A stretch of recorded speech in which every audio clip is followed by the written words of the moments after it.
கூட பெரிய பெருசு குங்குமம் போட்டான், சந்தனம் போட்டான், எங்க சிவப்பாடு தான் மஞ்சளாக இருக்கான்.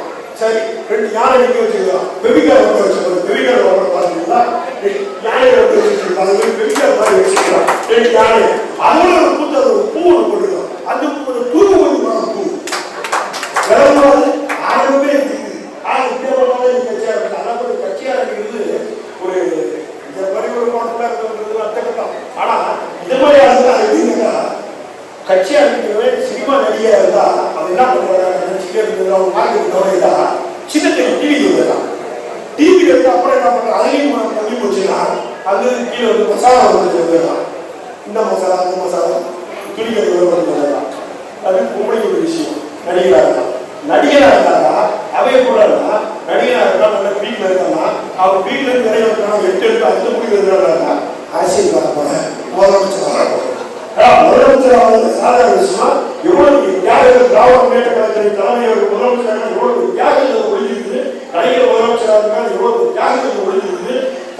பேர் என்ன முதலமைச்சராக எவ்வளவு தியாகிகள் ஒழிஞ்சிருக்கு. அவருக்கு தியாகிகளை நாட்டுக்கு தமிழ்நாட்டில் மக்களுக்கு இங்கே ஒருமைப்பாட்டு அடிச்சுட்டு கொடுத்துட்டே உட்காந்துருக்காங்க. எதையுமே பண்ணாம இப்படி சினிமாக்காக போடு நியூஸாவோட இங்கே வந்துடலாம். சினிமாக்காக முதலமைச்சர் அந்த கொடியை சொல்லணும். கட்சியுடைய கொடியை வச்சு கொடியுடைய காரணம் சிவப்பு என்ன காரணம் சொல்ல முடியும். தலைவர் கலைஞருடைய கையில் இருக்கக்கூடிய அந்த ரத்ததான் சிவப்பு, அவருடைய குருதிதான் கொடியுடைய குருதிதான் சிவப்பு. நம்ம சொல்லுவோம் அது எனக்கு கருப்பு சிவப்பு சொல்ல முடியும். ஆனா இந்த கேட்டா ஒண்ணும் தெரியல.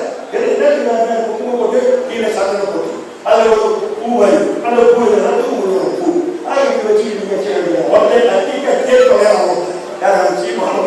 கத்தி கட்டி என்ன பேசுகிறது